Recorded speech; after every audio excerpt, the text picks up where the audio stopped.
here because we believe that Adirondack musicians can compose music on climate change to help bring our understanding forward in harmony. So we're going to present to you some information about climate change happening in the Adirondacks, and we hope it can serve to inspire you to write more songs about it.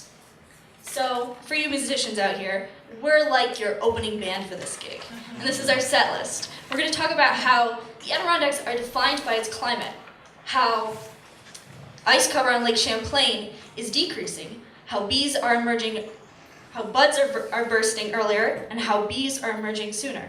And then we're going to reflect on Hurricane Irene a bit as a source of treble. Thank you, Hannah. All right, so I would like to begin with this poem that I wrote that reflects my love for this world. And in living in the Adirondacks and calling it my home for the past 4 years has really shown me the true beauty that nature has. And with that, I want to call the whole world my home. All right, as Abby reads this poem, if all of you could just keep this beat with me, just.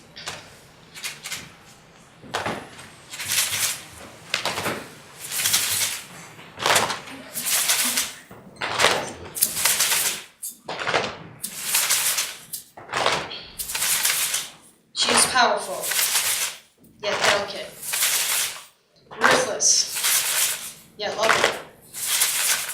To the universe she creates, transforms, adapts. To the universe and to the world she is. Earth, the planet of life. Life to mineral brings opportunity for new life. The natural cycle, ensuring survival, but not forever and not for all. We are a small number compared to all life, but with appreciation, there is greed. New lands of grand fertility, a result of eras. Harvested, wasted, destroyed, transformed, a result of millenniums. Life will not perish, but what of ours? The world we impact, we now understand. Seas, forests, mountains, deserts, and tundra, no longer a threat, but an inspiration to live and nurture, to explore and understand, to preserve our home and love life. Thank you.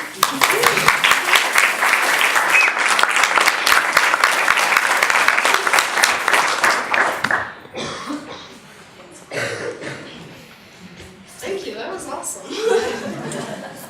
All right, so can anyone tell me which one of these two vibrant autumn landscapes are the Adirondack Mountains? Go ahead, shout out. Bottom, top, bottom. Come on. Who thinks it's the top? It's bottom. It's actually the bottom. So, what makes the Adirondack Mountains different from, let's say, the Blue Ridge Mountains in Virginia? Well, winter. This season, even though it's long and harsh, it binds us together as a community, and it allows us to celebrate it through Winter Carnival, the Winter Olympics, or even just going to Whiteface with your friends to enjoy a nice day of snowboarding and skiing. And Truck Bruja of The Mountaineer says that winter defines who we are as the North Country people. And I couldn't agree with her more. I love the winter. And I'm sure a lot of you are really tired of the cold weather and really excited for the summer to come. But a lot of these activities that we love in the winter may not be as prevalent in the future for our children or grandchildren. The winter season is shortening year by year, and a lot of the activities that we love, such as snowboarding and snowshoeing, are going to be a lot shorter, and opportunities such as ice fishing and timber harvesting are going to be a lot harder because lakes are not going to be frozen as long, as well as the ground. And we know this because of the half a dozen of weather stations across the Adirondack Park that show us the increasing trends of temperature in the park. Okay, here is a great winter song. Hopefully most of us know this. Would anyone like to join and sing with us? Sure. This is audience participation. On Hannah's cue, we can start singing. A note that you may or may not follow. 1, 2, 3. Over the river and through the woods to grandmother's house we go. The horses away to carry the sleigh through white and drifting snow. Oh, over the river and through the woods, drop fast like apple gray. Spring over the ground of the hunting town, for this is Thanksgiving Day.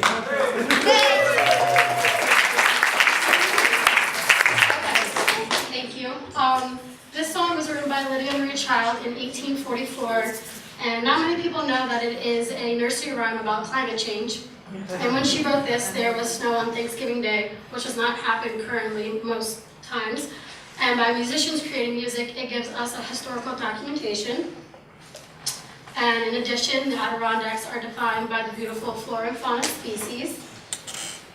One tree that the buds burst early on Paul Smith College campus is the red maple. And as you can see right here in 1995, this is when the trend started. A bird species that migrates about 2 weeks early to the Adirondacks is the American robin. And with the warmer climate, they will have to adapt for feeding and reproduction. Ground bees are emerging from the ground early, about 2 weeks earlier. And this could be due to less ice coverage on the ground. And as you can see here, this trend started in the year 2000. And then the spotted salamander, they migrate to their breeding pools about 2 weeks early. And as of this spring season, they've been migrating about 2 to 3 weeks early. And, sorry. Personally, I've experienced since my freshman year at college here that I've seen traces of the salamanders migrating earlier and earlier as the years have gone on. And in addition, invasive and native species will shift with a warmer climate range. And I'm sorry.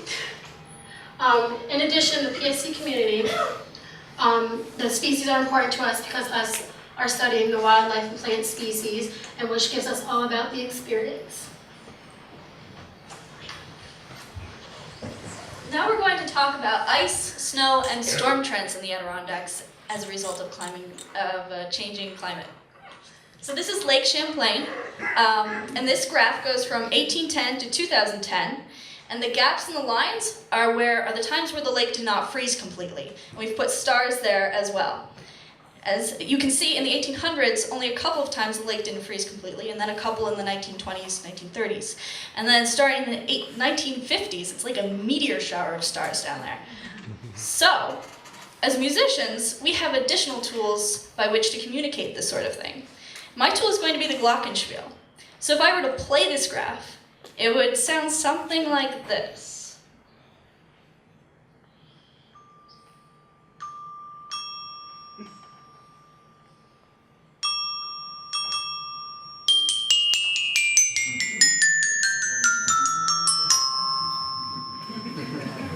So that was a musical glockenspiel interpretation of Lake Champlain ice cover as a result of climate change.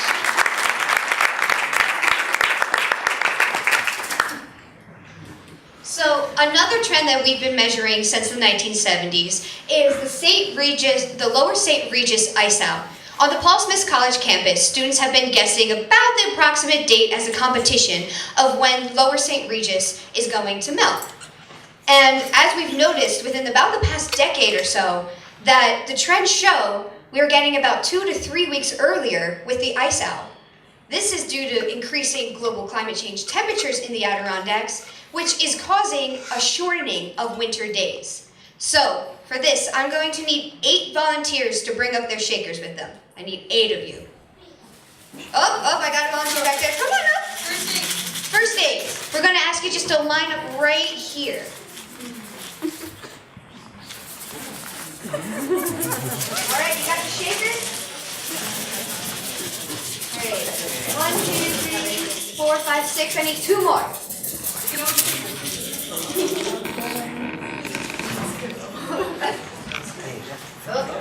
Oh, we got 1 extra.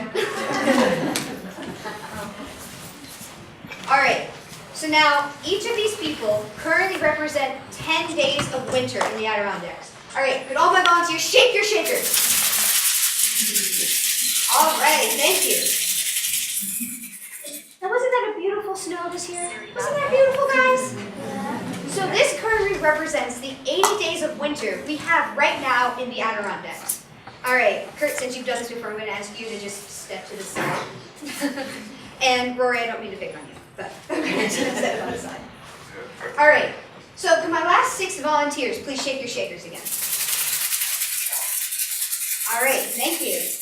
So this is now 60 days of winter. Got a little less snow this year. This currently represents a low carbon emissions rate for the increase in temperature. So what this means is if we were to right now completely cut out our carbon usage, then in about 100 years, our number of winter days would decrease to only about 60 days. All right, not meaning to pick on this half of the room, but do you mind if you just take a step to the side for a second? All right, my last 4 shakers, especially you two. I really want you to shake them, all right? All right, shake your shakers. Ah, there we got enthusiasm. I like this. All right, thank you. You were very good. I like it. So, we didn't get a whole lot of snow this year. This represents a high carbon emissions rate in which we are currently going at. In the next 100 years, we could potentially see only 40 days of winter due to the rate at which we are emitting carbon right now. So in the next generation or 2, your kids, your grandkids could only be experiencing half the number of days that we are currently experiencing of winter here in the Adirondacks. All right, thank you, volunteers. Big round of applause.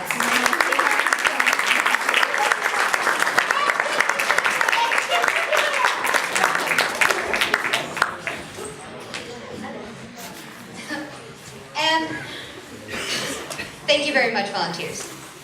And one of the reasons that we know that the days are going to be shortening is we're experiencing increasing global temperatures. This is just showing the general northeast, and within about 80 years, we could see an average increase of about 6 degrees Fahrenheit. With just a change in 6 degrees, we could go from 80 days of winter to 40 days of winter. So all these wonderful, fun winter sports that Adirondacks are known for, well, could start to show a little bit more signs of summer and spring. And another trend that we are also currently measuring is the intensity and frequency of storms. Now, it's predicted that we're not going to see a whole lot more storms, but as you can see by this chart here, silly little clicker. So this is going from about the 1900s to 2010. And this shows our crescendo of increased rainfall. So what this means is we might not be getting more storms in our area, but the storms that we do have are going to be a lot heavier, a lot more intense. So when we experienced Hurricane Irene in just 2011, that was just an indicator. We probably will be seeing storms like this in the future. We don't know when, but they're probably going to be equally as intense. So obviously Hurricane Irene was a big source of trouble for this area. But here's an example of how Hurricane Irene could be a source of treble. Good Night Irene is a song that was written in 1933 by American blues musician Huddie Leadbelly Ledbetter. And it's written about a girl, and he got really upset with this girl and talked about jumping into the river and drowning. And so this song became more popular again during the hurricane.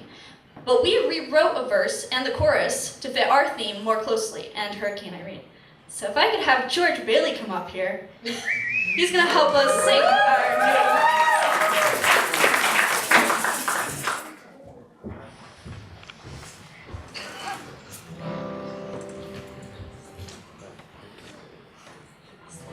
Keep it right.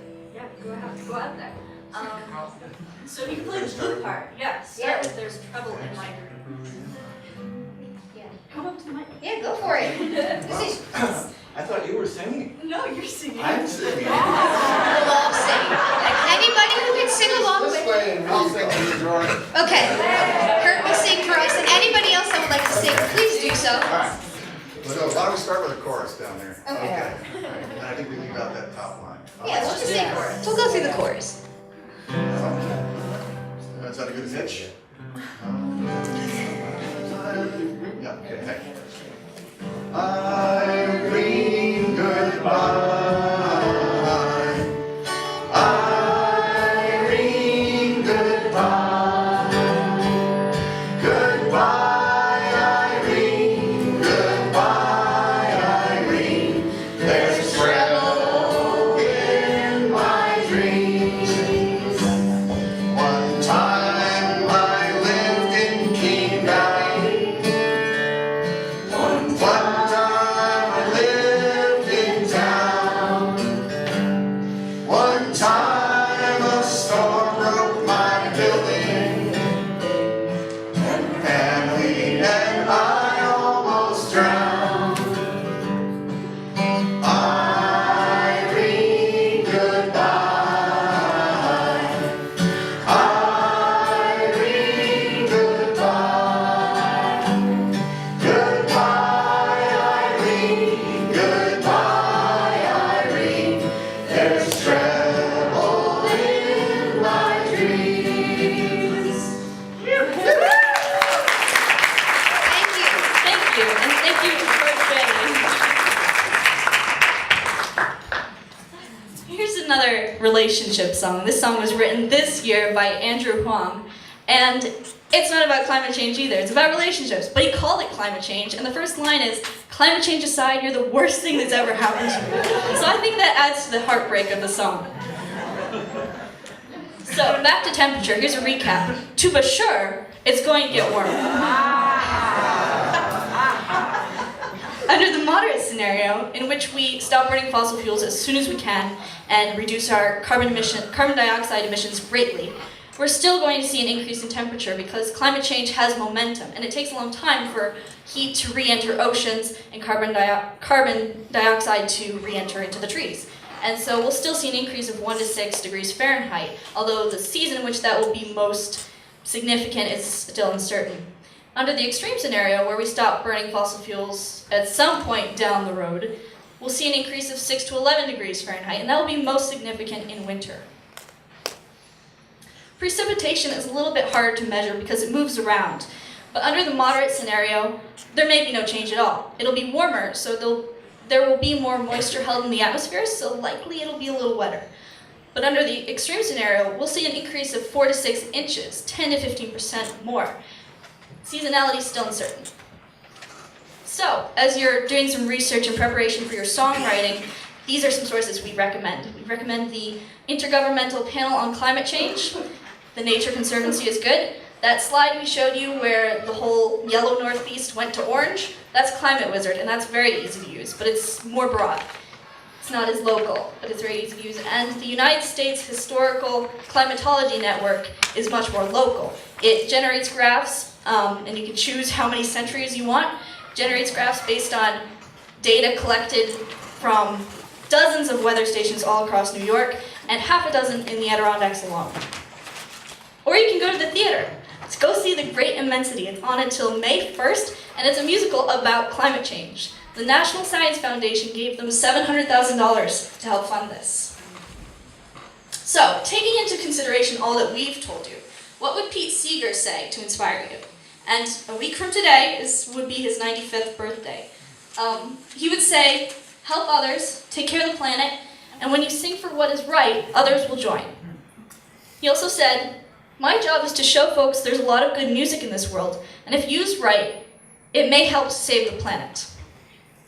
Of course, he's talking about the planet, And in the Adirondacks, it may have an even greater impact, and that's what we believe.